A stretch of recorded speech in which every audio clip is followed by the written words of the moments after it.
আজ আপনাদের এমন একটি মন্দিরে নিয়ে যেতে চলেছি যেই মন্দিরটি অন্তত 500 বছরের পুরনো। কথিত আছে এই মন্দিরটির পাশে যে পুকুর রয়েছে, মা স্বয়ং সেই পুকুর থেকে নাকি নিচে উঠে এসেছে। তাহলে চলুন যাওয়া যাক সেই মন্দিরে।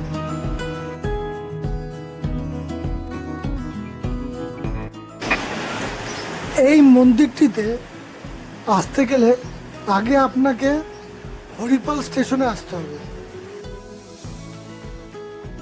হরিপাল স্টেশনটি তারকেশ্বর লাইনে পড়ে।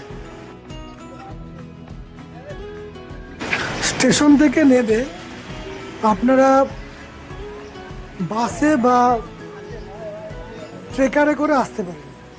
বাসে গেলে টাইম লাগবে, কিন্তু ট্রেকারে করে গেলে একটু তাড়াতাড়ি হবে। তবে আগে গিয়ে সিটটা বুক করে নেবেন, না হলে কিন্তু ঝুলে যেতে হবে। দেখতেই পাচ্ছেন কীভাবে সবাই ঝুলে যাচ্ছে।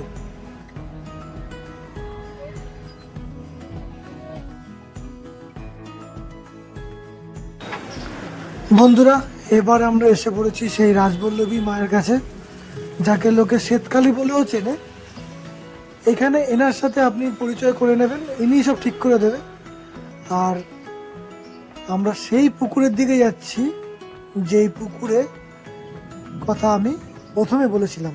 দেখুন, এই পুকুর থেকে মা নিজে উঠে এসেছেন। দেখুন কি সুন্দর লাগছে, পুকুরের জলটা সত্যি খুব পরিষ্কার।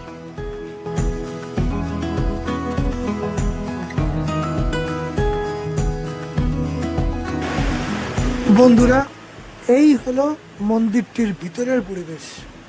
দেখুন কত সুন্দর। আমাদের মায়ের ভোগ খাওয়া হয়ে গিয়েছে, এবার আমরা বাড়ির উদ্দেশ্যে বেরোবো। আপনারা সবাই ভালো থাকবেন, আর এই মন্দিরটিতে অবশ্যই আসবেন।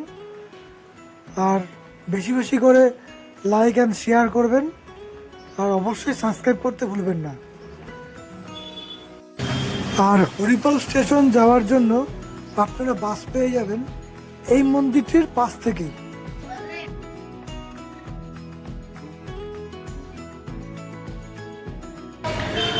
জয় মা, তুমি সবার মনস্কামনা পূর্ণ করো মা।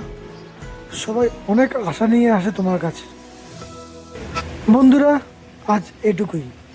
সবাই ভালো থাকবেন এবং সাবস্ক্রাইব করতে ভুলবেন না।